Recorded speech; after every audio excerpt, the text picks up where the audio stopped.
Let me introduce our speakers. We are joined by a couple of wonderful subject matter experts. Our special guest from Morningstar, we have Chris Boruff, Director of Operations. Hello, Chris. Hello, welcome. Thank you, welcome to you. And we are also joined by our Director of Industry Research, Andrea Derler, who is our go-to person on all things growth mindset. Hello, Andrea. Hello, everyone. Thanks for joining us. And facilitating today's discussion is our CEO and co-founder, Dr. David Rock.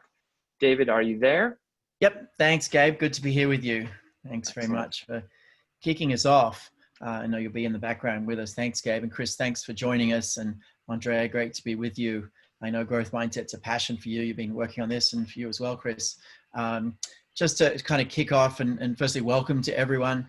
Appreciate you all taking the time with us from all over the country, and even in India and in Qatar, all sorts of places. Thanks for joining us. We're going to talk today a lot about growth mindset, which when I first heard about growth mindset kind of early in the crisis as something clients were interested in, I was like, I didn't make the connection immediately. I was kind of like, how is growth mindset relevant? And then I realized it's unbelievably relevant because we're all having to do incredibly new things that we've never ever done before with people in ways we've never ever worked with before. So it suddenly hit me really early on that growth mindset was such a critical foundation. And a number of firms we've been working with on this started to come back around to us saying, look, this has been really helpful, really, really important. So we've been tracking this. We just published a paper I think you'll find relevant. What I wanted to do today is give you a deeper understanding of what growth mindset really is, as well as some of the organizational research that we've done and our perspective on that. So we'll spend about 15-20 minutes on that. Then we're going to hear from Chris. He's going to tell us all about what's been happening at Morningstar, the financial services firm, how growth mindset's been helping them. So Chris, feel free to stay on with us or go on mute, whatever you like. We'll come back to you in a few minutes to hear your story there. But let's firstly kick off with just an understanding of growth mindset. And Andrea, you've been driving, as head of all of our industry research, you've been driving a lot of this research. Tell us what's been going on in growth mindset at NLI for the last few years. Yeah, thank you, David. Well, as we know, growth mindset, the science and the research is almost 40 years old, I think. We have really taken a deep dive in the last 6 years, I believe. And so what you see on this slide here is really a summary of the papers we've written and that are available. The first one is certainly a must read here on the left, Organizational Growth Mindset. This is the science of growth mindset. That's really important to gain an understanding of, what is the scientific explanation? What does fixed and growth mindset look like? How does it really look like when it comes to performance and to learning? And how does it help us self-regulate? And it also outlines some of the specific growth mindset behaviors that we want to know about and learn about. It also gives a peek preview into that growth mindset isn't something that we only apply as individuals. It really becomes very interesting when you apply it in organizations, in a collective. The second report that you can see listed here, called Growth Mindset Culture, therefore, is a summary of our 20 interviews that we conducted about 2 years ago with large organizations who have gone onto a growth mindset journey. So we outline and explain why organizations even build growth mindset cultures, what's the business case, and also how setting priorities around growth mindset, outlining the right behaviors and habits of growth mindset, and also, really importantly, build it into the systems, helps build a growth mindset culture over time. And we also list a couple of really fun, observable growth mindset behaviors and rituals almost, in terms of what do organizations do when it becomes their own. Now, we then had a lot of conversations with organizations and clients around growth mindset in the practice. So questions around performance came out a lot. That's actually a really big topic. So we wrote this third report and did some additional research. How does growth mindset apply in performance management conversations? And we learned a lot about openness for feedback and evaluating performance. And it helps team collaboration and how it can be helpful in everyday behaviors around performance. The next one that you can see listed here is what we call a case study collection. It is an interesting description, I think, an illustration of how 4 companies have or are still on their journey towards growth mindset culture. Specifically, cases around digitalization, creating an agile company, how it applies to learning, and again, performance management transformation. So there's a lot on that. They can read what it actually looks and feels like when a company goes through that, really about the why, the how, and the what. And the last one that you can see here before we move on a little deeper into that one is about what impact has growth mindset had on organizations. So David, if you want to perhaps move us on to the next slide, please. I want to just give you a sense for what this impact report, which is our newest publication, really dug into. This is based on, again, research both in industry and science, and what difference does it make when you build a growth mindset culture. The first big difference that we've observed over time, this is also based on behavior change data, is employees really, and people become more adaptive in times of change, really, really relevant for today, more resilient, and they actually really start to learn a lot better and a lot more basically when they have an embedment in the growth mindset culture. Yeah, and I know, Andrea, we saw actual data as well. We saw 22% engagement lift when we worked with HP on growth mindset. Yeah. Another firm, we saw about 13% engagement lift when we saw growth mindset. So there's definitely a business impact. And I think right now what we see is it's just so incredibly relevant. I mean, the bottom line is people are having to completely do, upend everything about how they work. So it's incredibly relevant. Someone's asking a question about the papers, by the way. They're available to corporate members. At times we make some of them specifically available at specific events, but generally be able to access all of them. You're a corporate member, which gives you access to all of our research and videos and summaries and tons of research there. So let's jump from there. Let's jump a little bit into kind of what it is. I want to give you an understanding, a really good understanding of what growth mindset is and isn't, starting with fixed mindset. And the point I want to make, first of all, is it's very domain specific. So a fixed mindset is a belief that we're not intrinsically good at something, at a particular task. It could be cooking, it could be dancing, it could be sports, it could be selling, it could be technology, it could be whatever. There's a domain where you basically believe that you're not smart intrinsically. It's not something that's kind of you. And as a result of that belief, which is often very subconscious, putting in effort is sort of pointless. There's no point trying to get better or even trying that hard at that particular task. You know, if it's cooking, you think you're not a cook intrinsically. It's not something you've ever done. Your parents didn't do it. It's that belief has you basically not focus as much and try as much. You don't ask for feedback. In fact, feedback is just a chance to be reminded that you're no good at this. You don't set stretch goals if you have that belief, which is the problem, because stretch goals give you really the biggest return in terms of behavior change. And interestingly, and studies have actually looked at this directly, when you see a positive role model, like a great cook or a friend making great food, you actually become less confident in your own skills.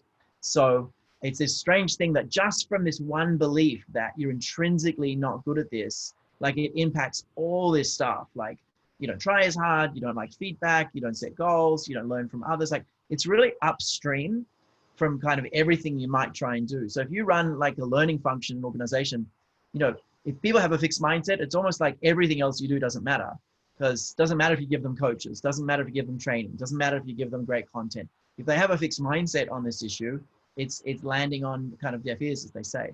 So it's such an upstream thing that a lot of organizations have been saying, look, how do we just basically shift people from one to the other? And, you know, these are the kinds of things right now, you know, all sorts of folks are saying, you know, I'm not a technology person intrinsically. I'm good at this, you know, sitting around and working with people, but I'm just not really a technology person. And that's going to have you, you know, really struggle with, you know, this current time. Or I'm not a people person. Or I like to sit at home and work. I don't want to be on Zoom calls all day. I don't want to have to interact with humans. It's just not who I am. Or I'm just no good at this work from home thing. You know, I need to be back at the office. So, you know, as people say these kinds of things, it's an example of a fixed mindset. And really everything you try to do on top of that just kind of doesn't work. Whereas a growth mindset is the belief you can get better at a domain.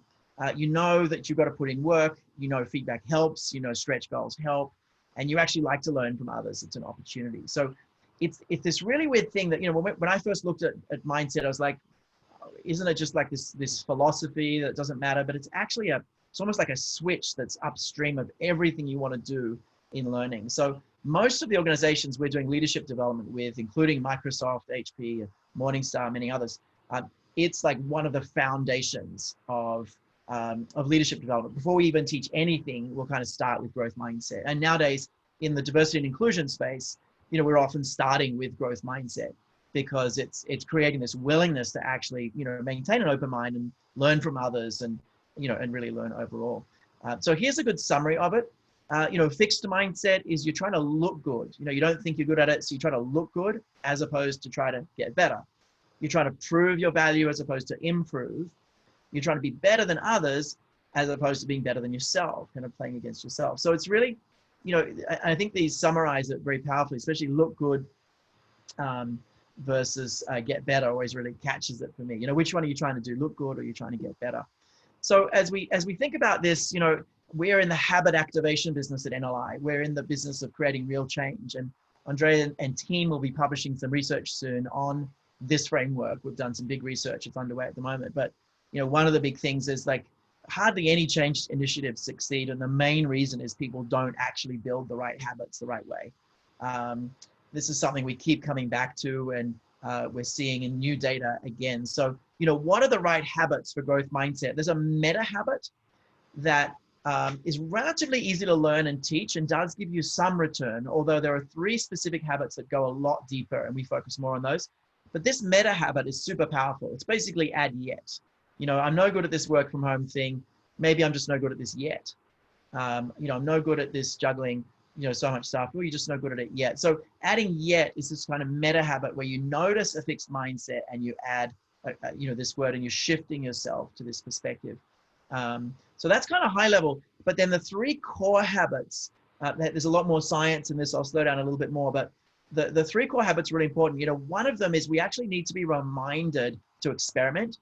So we need to be encouraged, supported, reminded, given, you know, positive feedback around experimenting. A couple of reasons. One is the big one from a brain perspective is once we do a task 2 or 3 times, the brain automatically starts to kind of go on autopilot. That's not a technical neuroscience term, but we start literally coding things so that we don't have to pay attention anymore. There's actually really good research from Dan Gilbert at Harvard showing where we're not paying attention about half the time, just under half the time. People are literally not actually present with what they're doing. They're on autopilot in a task, actually their mind elsewhere, about half the time, right? So if you want people to grow and learn, they have to literally try different things, which is literally the opposite of what the brain wants to do. The brain wants to not have to do different things, but hardwire stuff so that we don't have to focus anymore. So we need to be reminded to experiment. The second one is to value progress, because in the brain, we tend to remember the lessons. We tend to not remember the lessons. We tend to remember just the result. So, you know, we complete a project, all we remember is, did we learn? Did we deliver the result? But the questions are, how did we do so well? Like, what lessons could we take from this to do even better next time, or replicate it or share it? We don't tend to unpack the actual learning unless we really put attention on it. The brain kind of naturally just goes to outcomes. So we're sort of fighting with the brain's natural tendencies here, right? There's a tendency to kind of just, you know, hardwire things that actually we need to be reminded to experiment. There's a tendency to just remember the end. We need to be reminded to continually think about the journey. So it's always, where were you? Where are you? Where are you going? And these principles can be woven into just about everything in talent. This isn't just like feedback. These principles go kind of everywhere.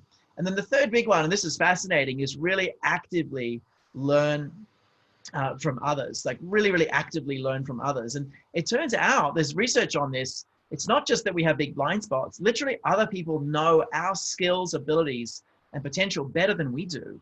There's research on this. Other people, literally, with the exception of a very few small specific categories, other people are more accurate about our skills, abilities, potential, all of this than actually we are.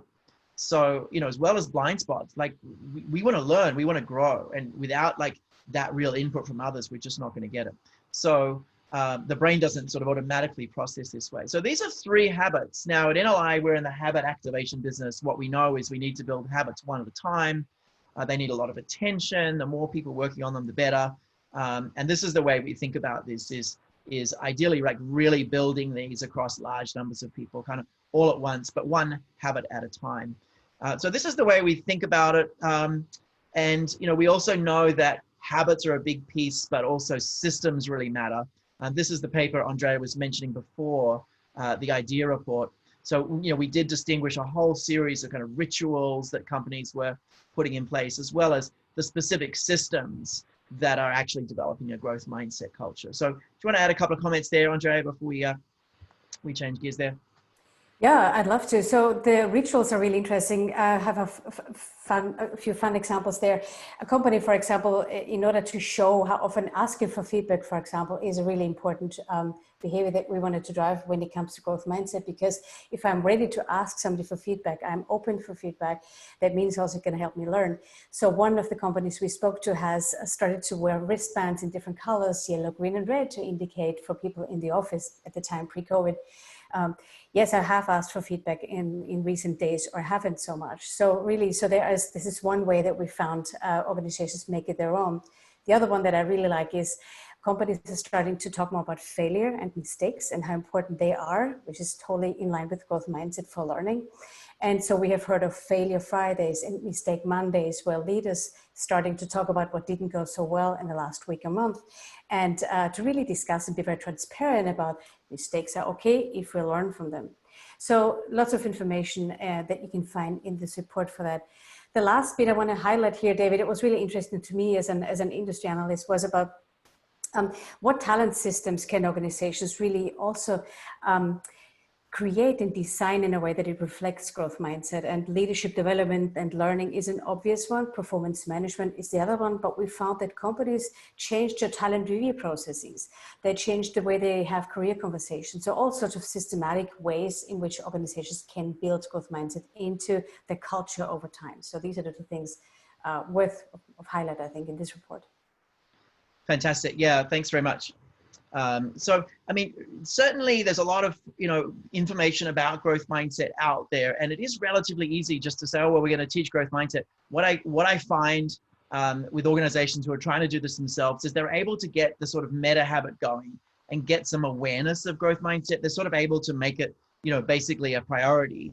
But in terms of really building the habits, you need to kind of know exactly what makes up growth mindset in terms of the cognitive skills, and then really build those one at a time.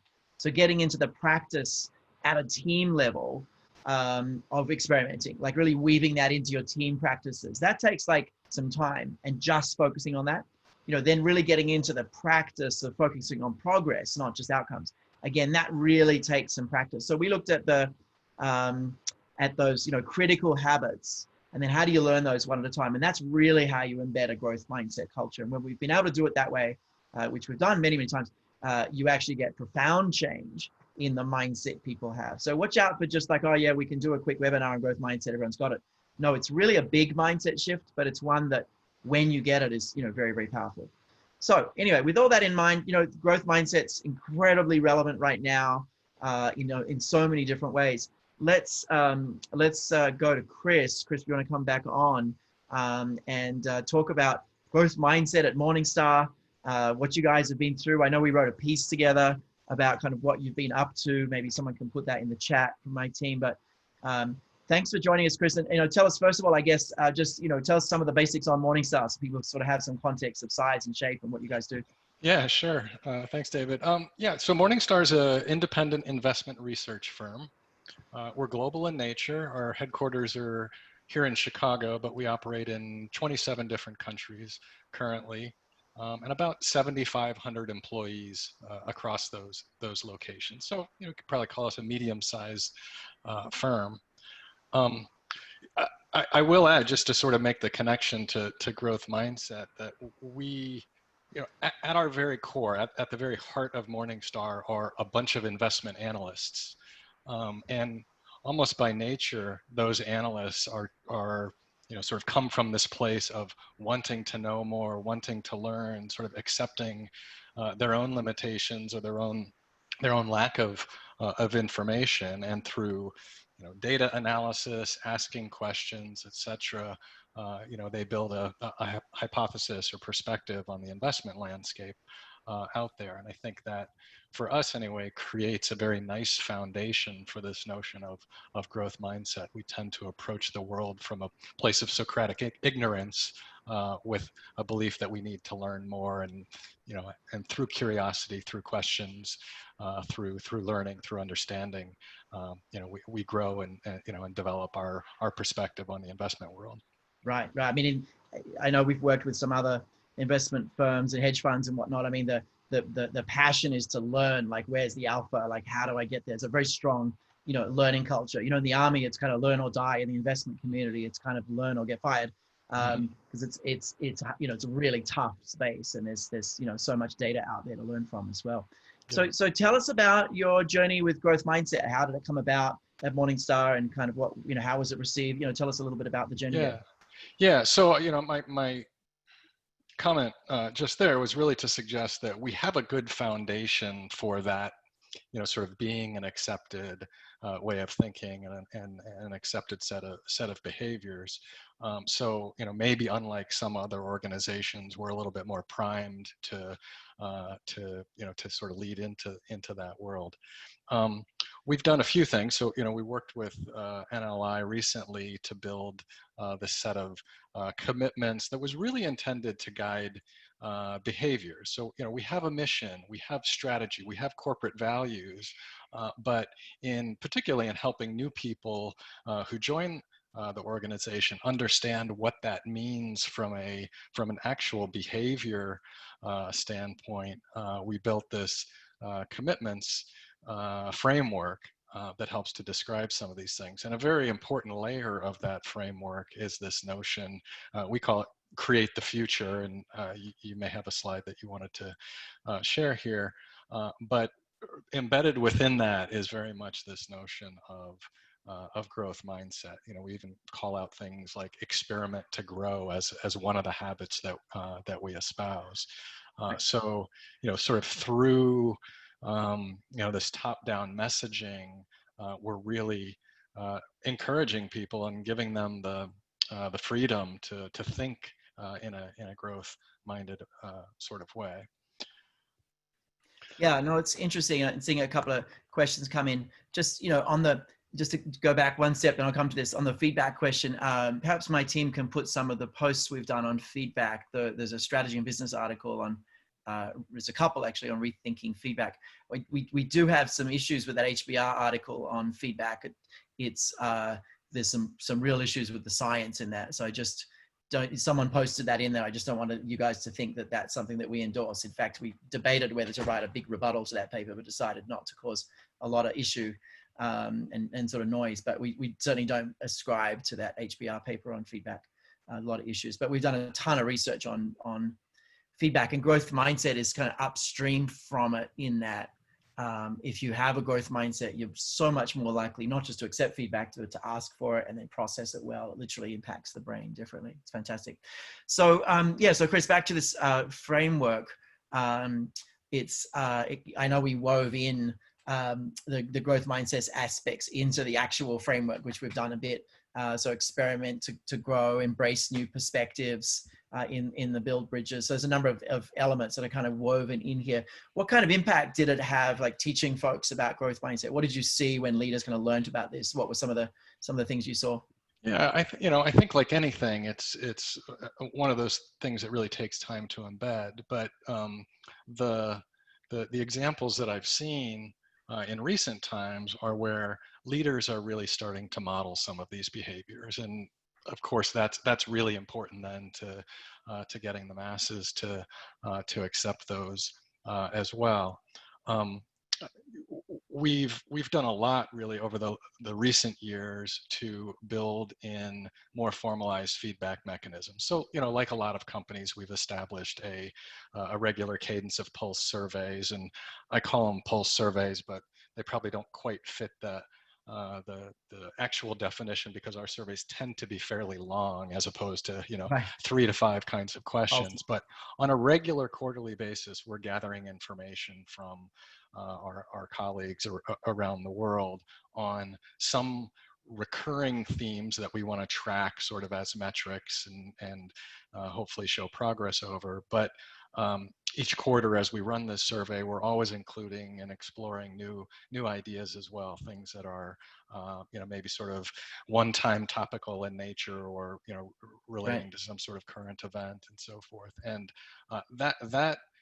that formal feedback mechanism has become really important to us, and it's very much embraced by our senior leadership. So they are regularly referring to data that we've collected and insights that we've gleaned from our folks, and and sharing that back. So that's one, telling people that, hey, this is important, so please continue participating in these surveys, because we actually do pay attention to it, and that it's shaping decisions that we make. And a lot of times that feedback is contrary to what we originally thought, or Right. A current practice, or something like that, and we're quite transparent with that, and willing to admit that, all right, maybe we didn't have it right originally, and we need to pivot or make some sort of adjustment. And that sort of that openness, that transparency, I think, is a great model to the rest of the organization, that we can learn, we can get better, that we're willing to change and evolve as we grow. I mean, speaking of changing and evolving and learning, tell us about your experience over the last few months. Like, I know when we wrote that piece, maybe I think someone can put that in the chat, or we can if we haven't already, that you guys were adapting really fast. You're doing some really amazing things. Tell us about your experience in the first 3 months of this crisis, and kind of how you've been able to adapt and evolve really quickly. Yeah. Like for most organizations, it's been very interesting times, and we're more or less writing the playbook as we go. So it sort of forces us into that iterate, adapt, sort of growth mindset. I will just sort of preface all of that by saying that my background I've been at Morningstar for about 24 years now. Most of that time I spent as a business leader. I ran one of our divisions in essentially a general management capacity. About 5 or 6 years ago, I decided I was ready for a change, felt a little burnt out on that path, and I moved over into our HR organization, what we call talent and culture. And then 4 or 5 months ago, I was tapped to lead our pandemic response effort, as it relates to COVID or coronavirus. So I've been living in that world very deeply for the last several months. But I share a little bit of that background because I also think I'm an example of a mindset that we really do promote at Morningstar, that we want people to try different things, to explore different career paths or different roles. That typically happens maybe a little earlier in people's careers than it did in my case. But that's very much encouraged. We believe it's valuable to the individual, but it's also valuable to the organization in building a broader perspective and understanding of the business. So I'm a poster child example of that. Fantastic. So what did you bring into the big change? What did you drive there, and tell us about some of the successes? Yeah. So when we initially sort of built our response plan for this particular COVID situation, I'd say there was kind of 3 structural things that we did. One was to establish a leadership structure and on a global scale. And so, sort of myself and a small core team of people at headquarters who were living and breathing this stuff and helping to drive forward decisions and policy making and so forth, but also building extensions of that team on a regional and local office basis. So we built a network of people who were kind of representing the leadership and the decision-making structure and connected very closely with our executive team. We also built an information gathering structure. So whether that is internal through surveys, and we moved from a quarterly survey cadence that I was just describing to a weekly survey cadence to gather real-time information from folks. We set up relationships with other employers like ourselves to get outside perspective. We connected with various consulting firms that we've worked with in the past who were tracking all of this as well. So we built a network, internal and external, to feed information on a fairly real-time basis into our decision making. And then we built a communication or a transparency structure. So to be feeding information back out to our employees about, what we do know, what we don't know, what decisions have been made, what, might be Nice. pending or coming in the future. And I suppose maybe we got a little bit lucky with all of that, but it really did over time start to click and Yeah.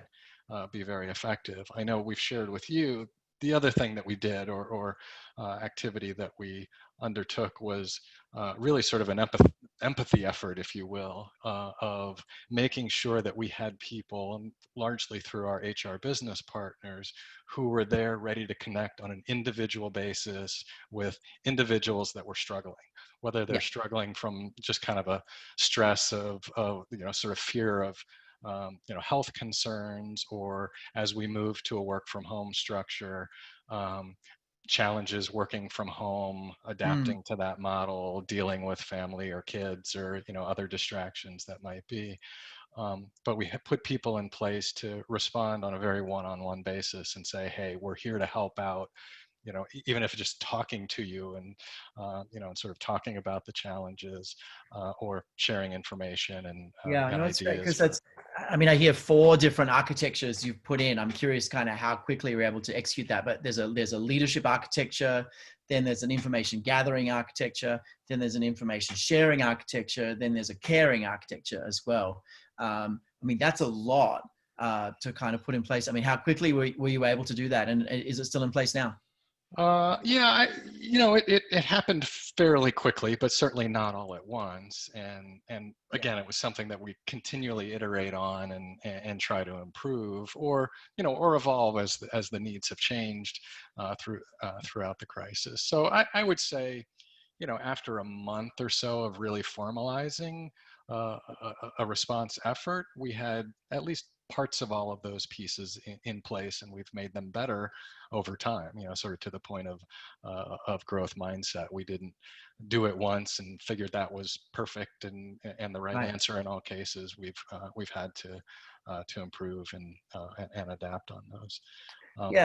How often, you've learned the work. How often do you find yourself kind of noticing that you might have a fixed mindset on a task or a person or a topic or a project? How often do you notice that mindset and go, oh, I wonder if I've got a fixed mindset there, and shift it to a growth? How often does that happen for you, do you think? I'm one of those people, just sort of by nature, who likes structure, organization, and a level of predictability in their environment. I know that about myself.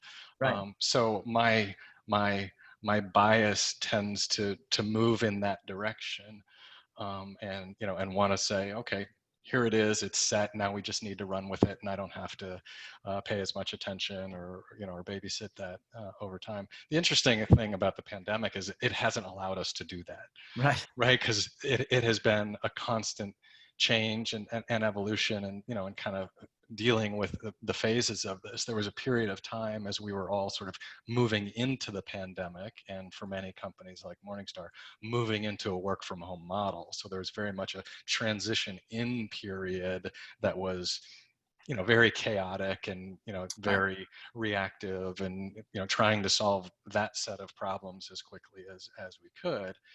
Then we got into this work from home environment, and it was a little bit more of a maintenance period where we were trying to tweak and just make sure that everybody was as comfortable and productive as possible. Now we're in sort of this third stage of planning our shift out of work from home or back into the office. Right. And every one of those stages has been very different with different sets of challenges. Yeah, so it's constant. As soon as we want to kind of relax and just be okay with the current situation, it changes on us. And so it's literally every week. Whoops, I've got a fixed mindset about that. I'm going to have to shift that because we're just going to have to change. We're going to have to change again. Do you know the data on the percentage of people who want to be back in the office at Morningstar? I'm asking this from a lot of firms. What percentage of people want to be back in the office? Yeah, well, there's sort of a question of whether they want to be back in the office, or whether they feel that they get sort of value or benefit out of being back in the office. Right now, and this varies by country around the world, because we're all in different sort of phases of the of the of the pandemic. But generally, say here in the U.S., it's a relatively small percentage who feel like they're ready to be back in the office, somewhere around 10%, I would say. Right. Yeah, I've heard 2.5% in one firm, 5 in another, 10 in others. If you're on the line and listening, and I know we've got a couple hundred people here, and you have that data from your firm, we'd love to see it in the chat. If you know if you have actually collected data, what percentage of people are keen to be back in the office. Certainly, there are some people who are just like really keen to get back. They just really want to get out of the house, and they often have kids at home, other things, or some very small apartment. Other folks are in the middle. Other folks are like really, really clear they're going to change jobs if you make them go back. It's really, really interesting, kind of curve. And I think it's going to be some interesting challenges with the hybrid model. And coming back to growth mindset, like as we sort of move into a world where a bunch of people are still going to be working from home more than companies are used to, and then a bunch are going to be in the office. One thing coming up for us is I think if one person is out of the office, then everyone should be on a platform like this. We don't want to go back to the old days of, people in a room able to really be in the meeting and everyone not in the room kind of frustrated. There's a lot of benefit that we've all learned from these platforms that actually we can really hear each other and see each other and actually be social, even though we're out of the office in a weird way when we get the platform right. And so that's I think an important habit, to just kind of have this growth mindset about just stay on a platform if anyone's out of the room. If everyone's in the room in an office, amazing, you can meet without a platform. But if you got 1 or 2 people out of the room, keep going with the platform. We think that's going to actually be really, really helpful for making the work inclusive and less biased, and actually move faster as well. You'll actually have shorter meetings.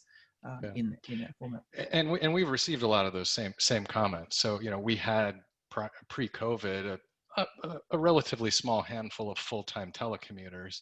They're really happy now because we're all telecommuters. We're all on equal footing. Right. We're all, and meetings, quite frankly, feel rather productive when we're all and very collaborative when we're all sort of in the same boat, as opposed to a couple of people out of the meeting room, but everybody else is in the meeting room. It's interesting. Everyone had a really fixed mindset about virtual meetings. And actually, when you get there, it's actually really powerful. We advised BlackRock about 5 years ago on this. We worked with them as one of our first partners on mitigating bias, which is a big practice we have. And one of the insights we came to was, look, if one person's in San Francisco and 10 people in New York, it's just impossible to really be inclusive, and the people are always feeling unincluded. And there's always this bias to conversations in the room. And so they experimented with this. If anyone's out of the room, then everyone's on the platform on their own. And it was a kind of really crazy idea at the time, but they tried it and found it worked tremendously well. So I think that's an important thing to have a growth mindset about going forward as we move into this sort of hybrid world, where some people will be back in, lots won't. We feel the same way about learning. So with learning, actually, when you get learning right, it's dramatically better than in person, done virtually. But you can't just take the same learning, put it online. But when you get virtual learning right, it's shorter, much more scalable, much cheaper, and dramatically better in terms of habits. And we've been kind of teasing apart why that is and how that is. What did you guys do around learning itself, around leadership development and learning? What did you do in the transition? Yeah, so so those things are other topics that we're certainly perfecting as well. We were in the process of moving, of installing LinkedIn Learning on a global basis throughout our organization. So we're leveraging that much more. We've developed a lot of remote learning type courses and videos on things related to working from home and dealing with distractions and for managers, managing in a virtual sort of environment. So I would say we've really dialed it up. And then the things that we have been doing previously in more live session formats, we've had to convert to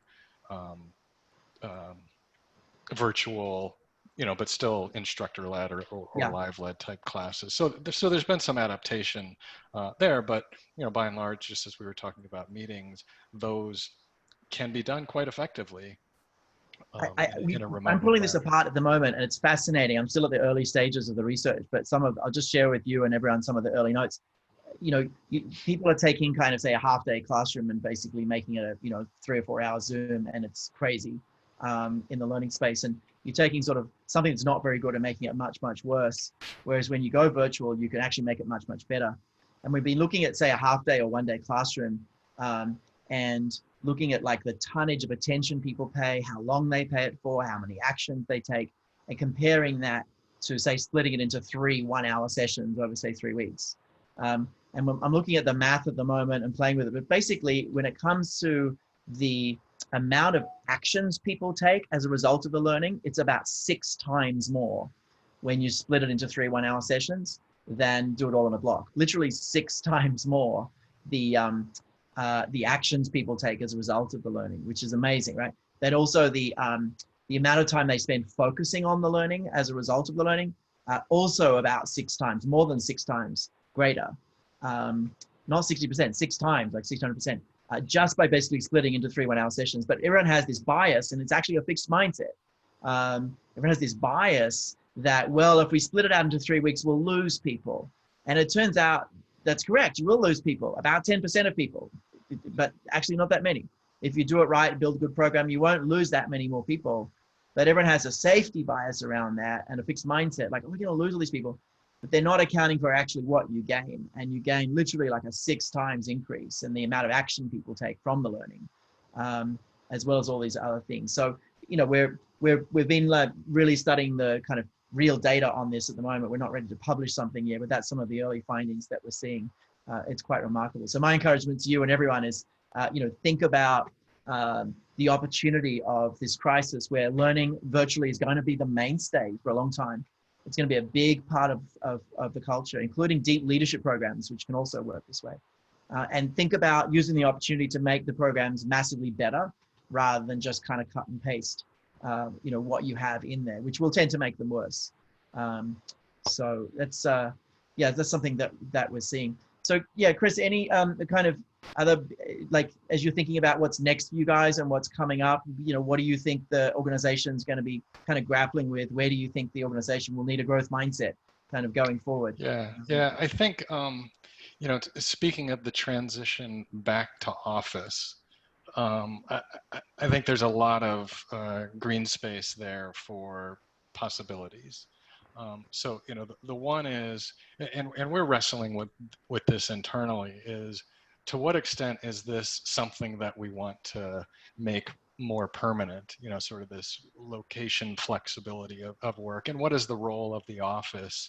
What is the office best suited for, if not having people in it full time? We haven't gotten to a conclusion on that one, frankly. Right. And there are different schools of thought around how important it is to be together physically in an office on a regular basis versus what potentially you lose from being fully remote. So we've initiated research efforts around that. We're collecting data in this, kind of big experiment that we were all forced into at some level. But we're staying open to that. The other thing that I know that we will have to learn our way into is really how, if we want to get people back into the office, and we want to try and do it in a safe way, but in a fairly expedient way as well, once the local situation warrants that, is how do we attract people back into the office, especially those who really enjoy working from home, who've tasted the good wine and don't want to go back to the cheap stuff. And I look at that as essentially it becomes a marketing effort. How do we convince people that it's safe to get there? That's the bigger, I think it's psychological issue. I think it's a lot about psychological safety here, more so than just the physical. The physical needs to be handled, but I think it's going to be a lot about people feeling like they have some choice in there, which gives them a sense of psychological safety. Which we've said outright, that nobody will be forced to come back to the office who isn't comfortable doing that. But we want to, over time, create more sort of encouragement, more incentives, if you will, to draw people back into the office, because we know that we're swimming against a little bit against the tide of, hey, I'm really comfortable now, sort of to the fixed mindset notion. It's like, I've gotten used to this. It was painful getting in here, but I'm familiar with it.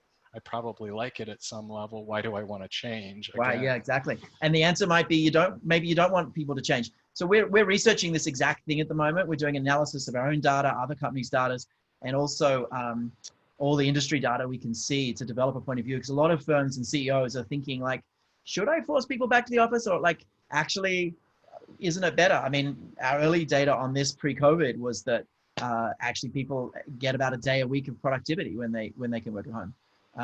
So sort of the whole question of what should we bring people back for? Should we bring them back? How often? We're doing some analysis on that at the moment. We'll be able to give you a research briefing in about a week. We'll be ready to do that and kind of really come out with sort of, here is sort of conventional wisdom, but here's actually what the research says about those decisions, the decisions in the hybrid model. Andrea, do you want to add anything there? Yes, I just was going to say one thing that stood out, and this is early days still in the analysis, so this is not 100% confirmed yet, but it looks as if we looked at people who work remotely more as a result of COVID, and their anxiety levels and threat levels perceived, and what actually lowers that anxiety level. And it turns out that relatedness, being part of a team, even if it's a virtual team, is really lowering people's anxiety. So even if people have to stay remote, if we can make them part of a team that feels inclusive to them, it seems to be really helping with those anxiety levels. So that's just something that came up recently. We're going to dig further into that. Right. It doesn't matter if they're together. What matters is that they feel together. Right. They can be separate, but if there's sort of practices that have people really feel like they're a team. And many firms have been grappling with this question of, I thought the culture was our building and the way we met and worked. And no, actually the culture is not that. It's actually a series of shared everyday habits. A couple of closing comments, and I'll go to some questions. There's some great questions coming up here. So one thing, and this is sort of to the growth mindset point. Someone said to me that I met with recently, like, oh, we were wrong about the fact that people could work at home. We were wrong about, this is their organization. They were wrong about the fact that, people could work at home. They were wrong about the fact that it would be impossible to transition to that in any meaningful short time. They were wrong about the fact that they could do some basic learning virtually. They're wrong. Like, there's all these sort of things that companies are going, we always thought that was impossible and now it's not. And then, so companies are starting to think, oh, what else do we believe is impossible? And actually maybe isn't. Like maybe it's not impossible to really move the needle on diversity, inclusion, and equity, for example. Maybe we can do that. Maybe like what else? So I think there's this sort of open-mindedness almost that is a growth mindset starting to happen in organizations where they're saying, look, all these things we've thought were impossible actually happened. So what else do we think is impossible that we could move the needle on? So do you have kind of a wish list of the one big thing you could really tackle, the sort of the one big thing you could leverage the moment on, Chris? Yeah, I think you already mentioned it in the DEI space. That's come up recently as another crisis, if you will, on top of the pandemic crisis that we're already facing. And it's a challenging one for all of us. I think there's a lot of good intention, and sort of energy behind it, but a lot of questions about what do we really do? And we're taking very much of a growth mindset, learning, trying to understand first before taking action. But it's to some extent as well is uncharted territory where there's a lot to learn, and it will be an iterative process. Well, it turns out it's charted for us. We've been in the space for a while. It's somewhat charted. It's not unexplored for us. It's not fully known, but one thing that we've seen when a company wants to do like things properly, when they really want them to really build the right habits properly, actually the right place to start is with growth mindset. The right place to start is educating all people managers, and ideally giving all people managers the tools to educate every employee on the habits of growth mindset and actually building those. That's actually the place to start. It creates this fertile ground for then doing the next practices. And it creates this real interest in other people's perspectives and other people's points of view, and, you know, a hunger to learn from others, all this. So actually, when we're doing this, the diversity, inclusion, equity work, we're increasingly starting with growth mindset in a pathway, then moving to the critical habits for inclusion, like day to day, how do we actively include? And when we collect data on this, we find most managers actually can be more inclusive every week, a few times, and have a big impact. And then from there, how do we actively mitigate bias? And I'll give you a data point. I know you love data. On average, for us, when an initiative is successful, the majority of people, like 85, 90, 95% of people, are actively mitigating bias every week now. And so a company of, say, 10,000 employees should have about 500,000 acts of bias mitigation a year. And that's how you get systemic change. And that's the third big kind of set of habits. And then the fourth one is actually getting people to speak up better, which relates to allyship, but also just getting people to kind of take on the challenges. So it's kind of growth mindset, active inclusion, mitigate bias, and, you know, raise voices are the sets of habits. And we see about 18 months to 2 years as the journey to kind of go on that. But it really does start with growth mindset, is this sort of willingness to explore things and move forward. So let's take some questions. There's a few things coming in. Please feel free to ask any questions. Firstly, a couple of people asking about bias. We've got some sessions coming up. Maybe Alexis or Gabe, you can put in the chat some of the sessions coming up on our diversity and inclusion practice. But the 4 habits were growth mindset, actively including, mitigate bias, and raising voices. And we've got 4 solutions that kind of that fit together really nicely on that over time. But some of the questions, so one of the questions is around, and this comes up a lot, kind of strengths versus growth mindset. It's an interesting dynamic, kind of strengths versus growth mindset. Andrea, do you want to take that a little bit? I don't know if you've dug into that. I've certainly got a point of view, but strengths and growth mindset. Any comments to add there as a researcher? Yeah, I mean, this is a great question that comes up really a lot, even in conversations that I have. So when we think about what the focus on strengths means, of course, it is really valuable and helpful. But I think where the strength of growth mindset comes in is actually acknowledging that I'm not always the expert, and it's okay to have gaps. If you combine it with an attitude of, if I find this gap, I'm not actually that good at X, I can still improve. So I think there is not necessarily a disconnect, but focusing on strength and only working on strength isn't always necessarily helpful when I have to be adaptive, right? Particularly now when we have to do things that we have never done before, may not be our strength. We still have to do it to survive as an organization. I'm going to have to overcome that somehow. That's where growth mindset comes in, helps us overcome that obstacle. Yeah, it can accidentally prime people for a fixed mindset. So strengths thinking can accidentally prime people for a fixed mindset. At the same time, just because you are able to build a growth mindset doesn't mean you should build skills in every domain. You know, if you have very basic skills in coding, you shouldn't necessarily be the person to go and learn the whole coding world. You know, hire someone with 20 years. So growth mindset doesn't mean that you can become an expert overnight, but it does mean that in any domain you can get better. And often it is valuable to believe that you can get better in and of itself. It's incredibly valuable as you interface with that domain. So yeah, absolutely, growth mindset can, or a strengths mindset can accidentally create a fixed mindset. And particularly in this time, it's not about strength, it's actually about adapting.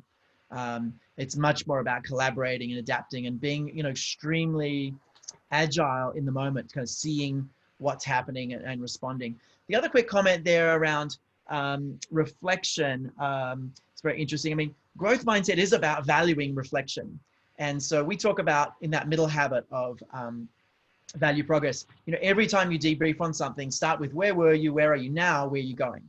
So reflection is woven into every conversation. So you're never just talking about what result did we achieve. It's always comparable to before. How did we get there? And then where are we going and how will we get there? So you're literally valuing reflection into every conversation about performance or results in any way.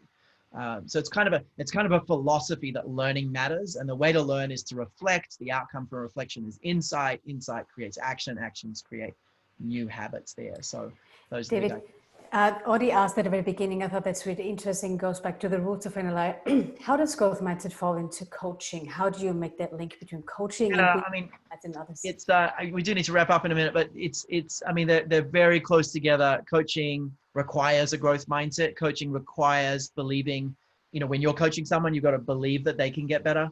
And when you're being coached, it is about how can I get better? It's not, you know, how do I prove myself? It's how do I improve myself? So coaching is about nudging towards a growth mindset. Coaching is there. So Gabe, do you want to bring the poll up while I sort of walk through? I don't know if that stops people seeing the slides or not, but I might walk through some of the sort of follow-up pieces. And Chris, you know, stay on if you'd like, but I did want to say thank you, a big thank you for joining us as we start to wrap up. Just thank you for joining us so much. I appreciate you being here to walk through your experience, and you know, take care of the organization as amazingly as you have as we go in through this next stage. I love what you're doing with the place. I love what you're doing with leadership and then gathering data, sharing data, taking care of people, being really thoughtful and structured about that is fantastic. A great way to adapt. And I appreciate the ongoing collaboration. Thanks very much. Well, thank you. Thanks for having me. Fantastic. So I'm going to just share some resources for folks. Stay on with us if you can. This is actually a case study of work on growth mindset. This is real data of the habits people are applying now, which is quite something. And if you're interested like in more on growth mindset, just in the poll, I think you can schedule a demo. So you can click that link in the poll. You can schedule a demo and we will set up a time for you to actually watch all the videos on growth mindset, see all the content, and really get your head into kind of how this can scale. And just going back to Andrea's comments earlier, all these resources are available to corporate members. And if you are a corporate member, there's a ton of other resources as well. Literally hundreds of hours of video and audio and reading and papers on growth mindset to self-study. So I encourage you to check out corporate membership if you're not ready to kind of really dig into something bigger as a great starting point. Speaking of digging in, our summit this year has gone kind of crazy. We're doing a 3-day global hackathon or ideathon. We're playing with both words to make organizations better for humans, literally around the clock, like 24 hours for 3 days, so that folks in APAC and EMEA can actually experience the same content. So we're going to be repeating, although with some changes, the program so that people everywhere can actually participate in this. So hold the date, November 10th to 12th. That's coming up. If you're from an organization in a relatively senior role, we're running insider exchanges for people who are really interested in our work. Definitely something to check out if you haven't already. Every week we have multiples of these small groups talking about particular topics. The other thing I want to just remind you about is this learning strategy audit. So I was talking with Chris a little bit about the difference between, you know, virtual learning and how powerful it can be, the 6 times effect, all of this. If you're interested in analyzing what you're doing and getting some feedback in transitioning to virtual learning, then choose this in the poll. You can choose multiple things in the poll. I think it's the first one there. And then we'll get a team together to literally walk through the science and what you're doing, give you some feedback. That's a free thing that we're doing. Also, there's a thing called the NLI Challenge. This is exciting. This is where we basically show you how you can completely transform learning for 25% less and more effective. So the NLI Challenge is you kind of walk us through your budget and plan for human skills training. We show you a whole different way to do it. So again, you're getting some free consulting to really see what's going on in there. And a quick plug for next week, we have the Chief Diversity Officer of Microsoft joining us. So Chief Diversity Officer Lindsay Ray McIntyre from Microsoft. She's going to be talking about allyship. So actually, they're one of the first organizations to really invest heavily in allyship. They've been working with us for over a year. That's now scaling to the whole organization. She'll be talking about allyship, what it is, what it means, how it works. So encourage you to check out Friday next week. That's coming up. And then I'll leave this page up just for some other things that are kind of coming up and some other links. But thank you for being here. Big thanks to Chris. Big thanks to Andrea for the fantastic work on all the industry research and growth mindset research we've been doing. Thanks for really your commitment and passion for that space. And Gabe, back to you for some closing pieces. And thanks everyone for being here. Wish you all the best. Take